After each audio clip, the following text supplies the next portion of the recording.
Hello, everyone.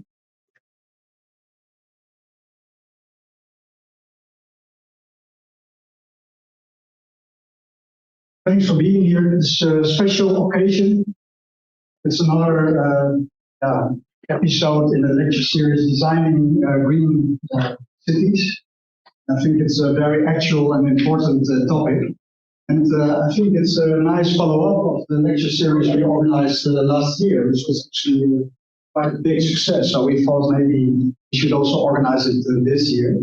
And also this year we have a great lineup of speakers. Also today we are very honored to have very well-known practitioners.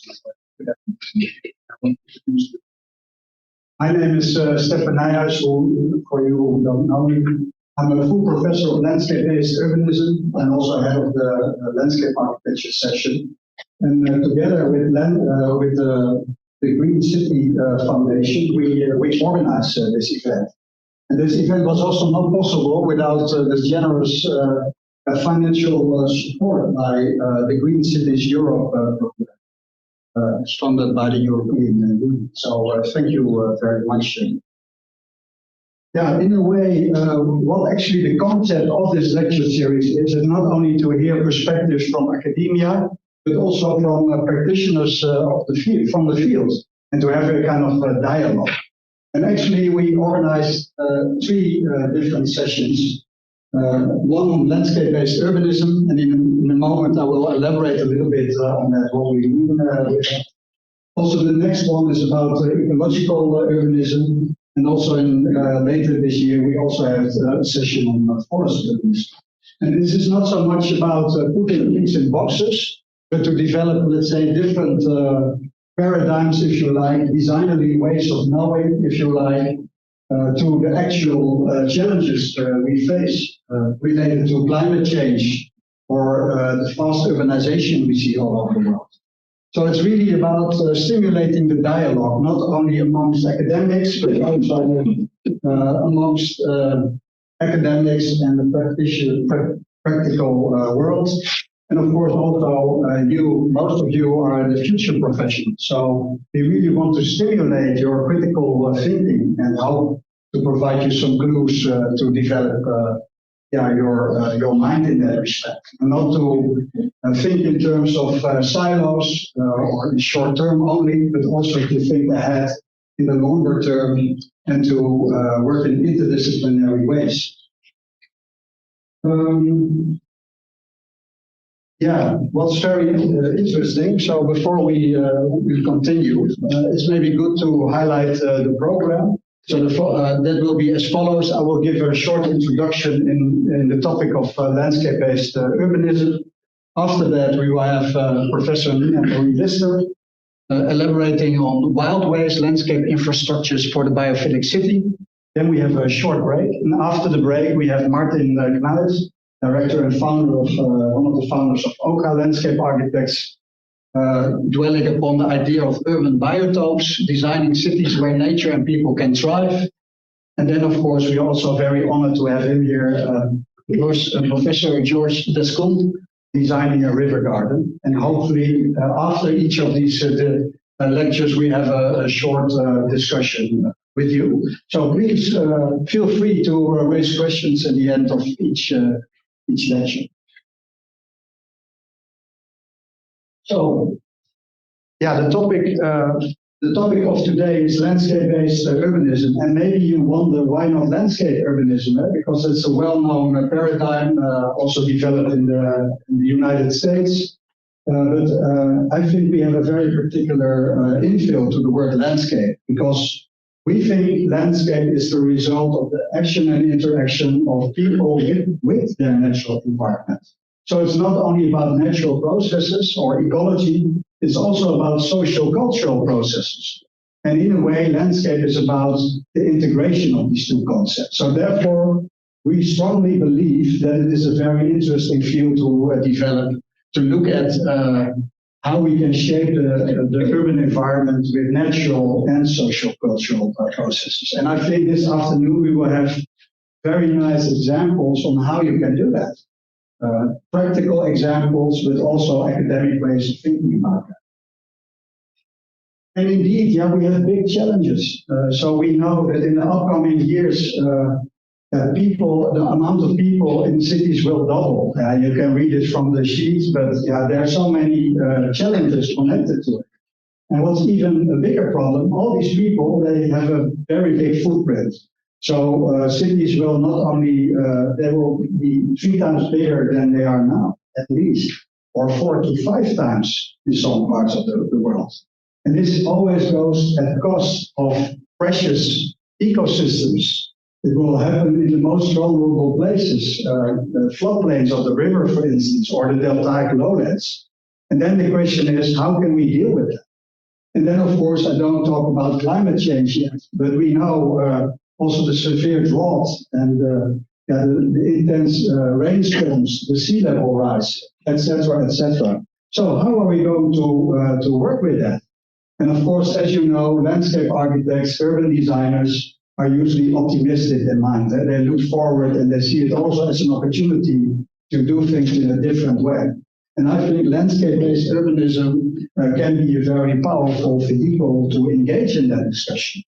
And also, we all agree on, let's say, this SDGs. So, it's hard to disagree with that. But actually, recent insights point to a kind of hierarchy within this SDGs.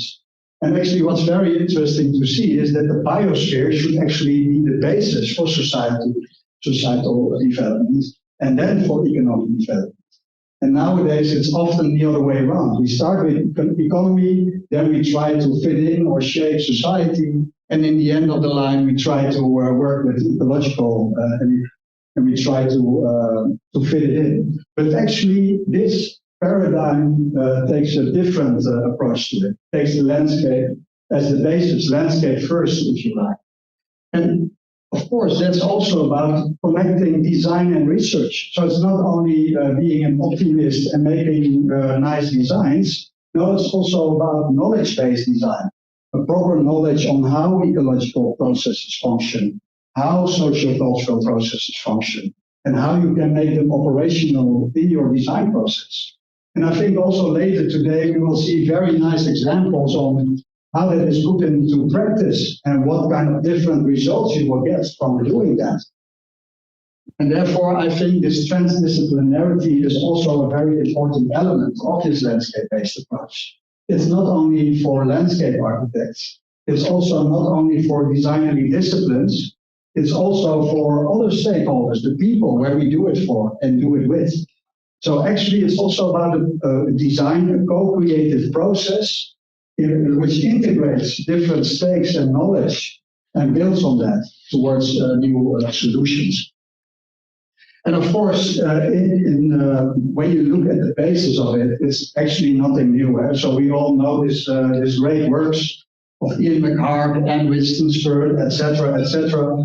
They are really of big inspiration. But what do we do with all of this knowledge developed at that time?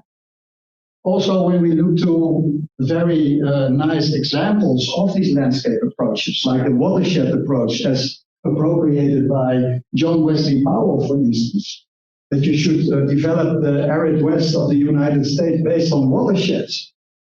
Or in the Dutch case, the first professor of landscape architecture used the landscape as the basis to organize new land in the center of the Netherlands, one of the biggest land reclamations in the world.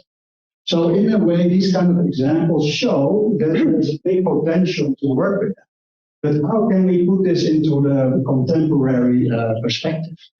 So, and therefore we think that landscape-based urbanism is an interdisciplinary or transdisciplinary design approach that uses the landscape logic as the basis to come up with new ideas. And I often refer to this idea of landscape logic because often we don't see the logic of the land anymore. So there's this very simple rule, water streams from high to low. But what do? We alter the system all the time. And then we run into problems, to put it simply. And of course, when we start to reveal this logic, we can also start to work with it.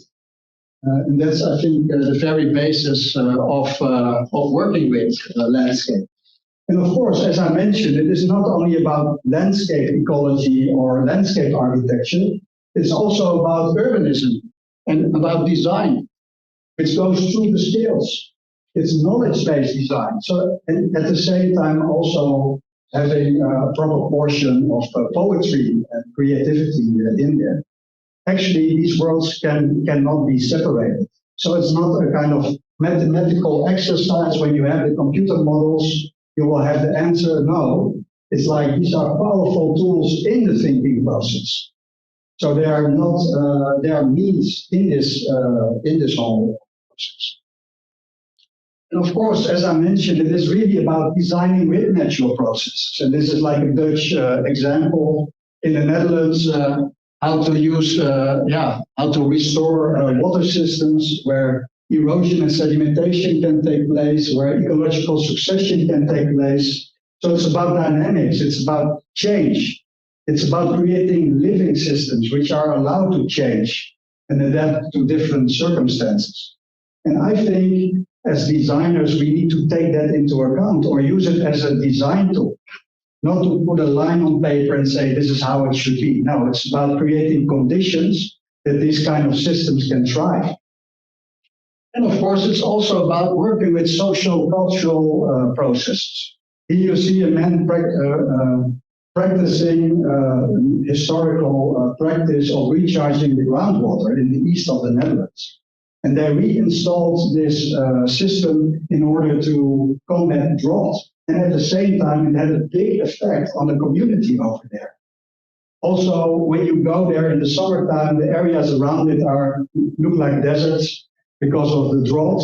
And when you go there, it's like green because of these kind of activities. So it does has a very positive effect on the system itself, but it also binds people because there are many volunteers working on this, which before hardly collaborated and knew each other.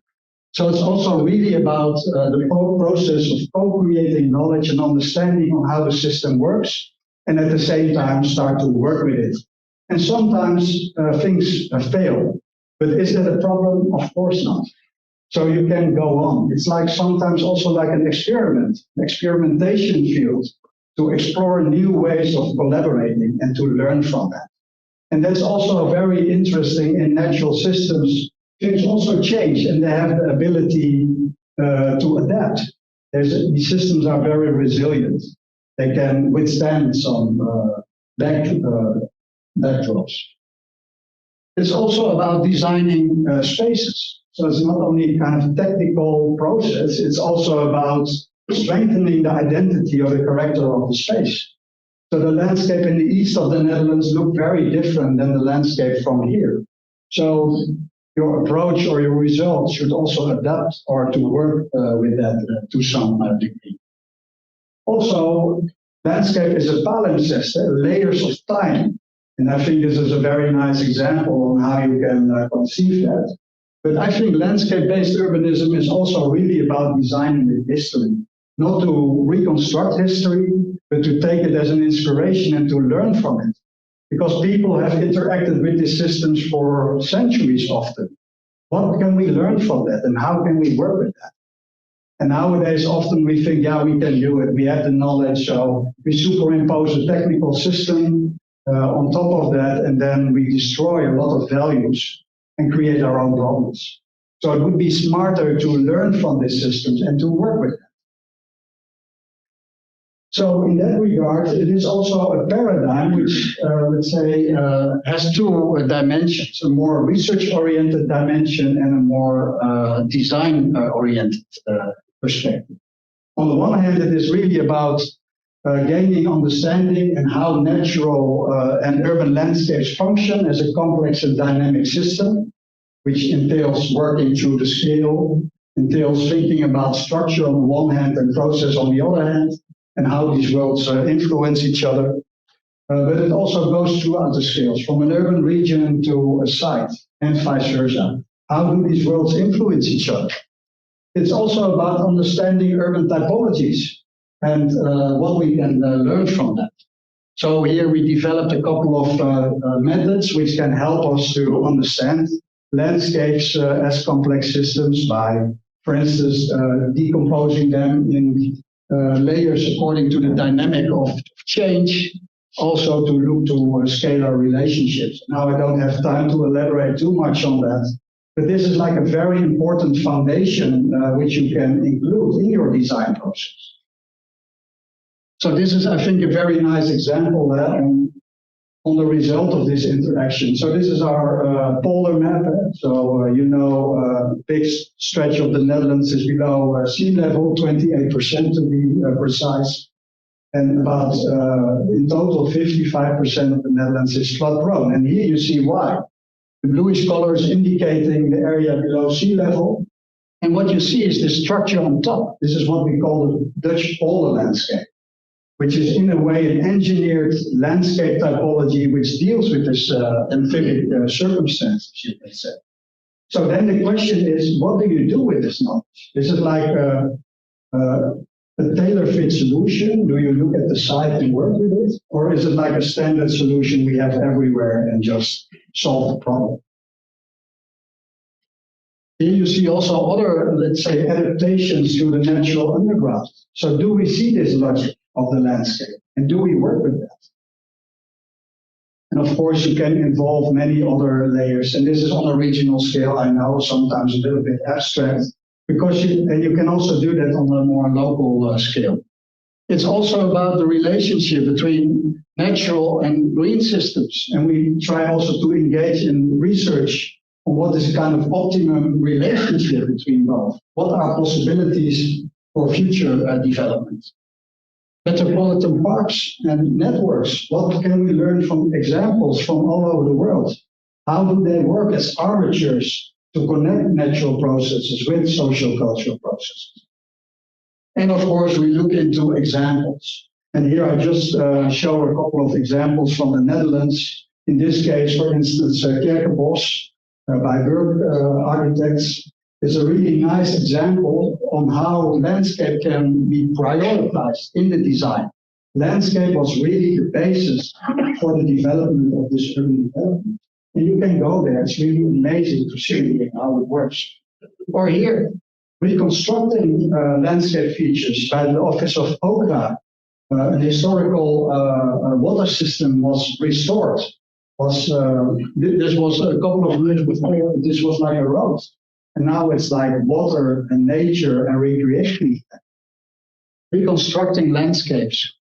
Or here, accentuate parts of the landscape, taking into account important landscape features as an important driving force for urban development. This beautiful plan by Echo. Or what do we think about juxtaposing, creating new landscapes on top of historical landscapes, adding different layers and different qualities to it. And of course, we can go on with many of these examples more. But this is where the field of landscape-based urbanism is about, to learn from these examples and to work with it. And then, of course, the design perspective. That's, I think, the reason why most of you are here, because of this design perspective. And I think landscape-based urbanism is really about thinking big in terms of scale, but also in terms of ideas. And then trying to make it, let's say, practical and to work with it. It's also about utilizing knowledge and doing design explorations. And of course, digital technology can help us in that regard. And in the end, I mentioned it already several times, it's about crossing disciplinary boundaries. And that's also a call for you guys, and most of you, the future generations, dare to cross your disciplinary boundary and to learn from it, enrich your view, and gain new insights. And I talked about this process, and over the years we developed this kind of process, which we also tested in a lot of practical contexts, not only in the Netherlands, but also far beyond, where you create a kind of co-creative system where you learn together. You start to understand the system where you are working in. You can learn from local people how the landscape functions. Actually, you can learn so much from them. So do you take that into account? So you can organize a process where you really collaborate. And then from there to start to think about the long-term future. And then to translate that into design explorations, to experiment, to see how things work. And then, of course, an action perspective is very important. So it's really about co-creating or knowledge and ideas. We can also use new technology in that regard, and sometimes they offer nice benefits in the conversation. It's also about putting pen and paper on the table and exploring ideas together. And I think we will hear more of that in our later lectures. So here, for instance, how can you translate that? So this is like an analysis of one of the fastest urbanizing deltas in the world, the Pearl River Delta, half the size of the Netherlands, but then 60 million people. And how do you deal with the circumstance? So also there we started to develop an approach in which we started to understand the system, create a long-term vision, and then to reason backwards on what we can do.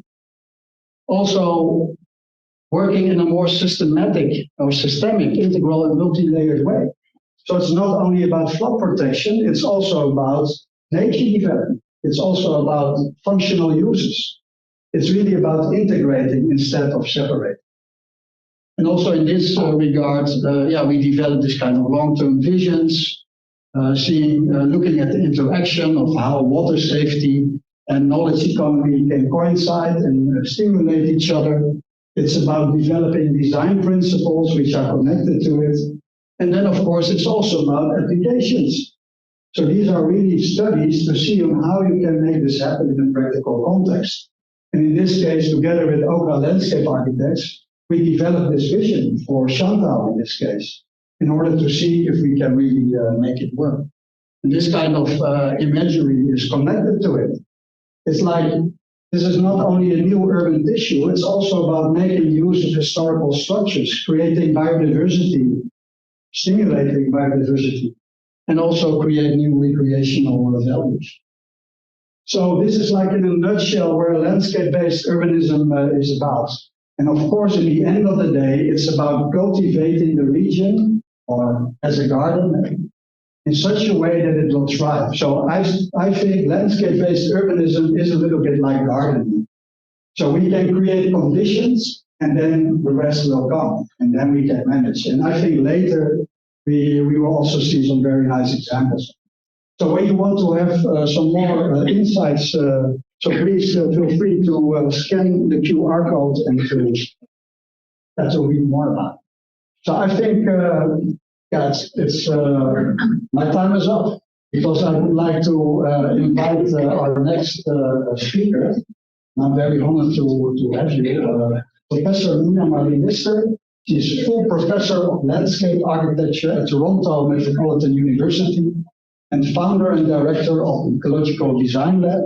And I think from January onwards, she will be a visiting professor at Harvard GSD. Please give her a hand.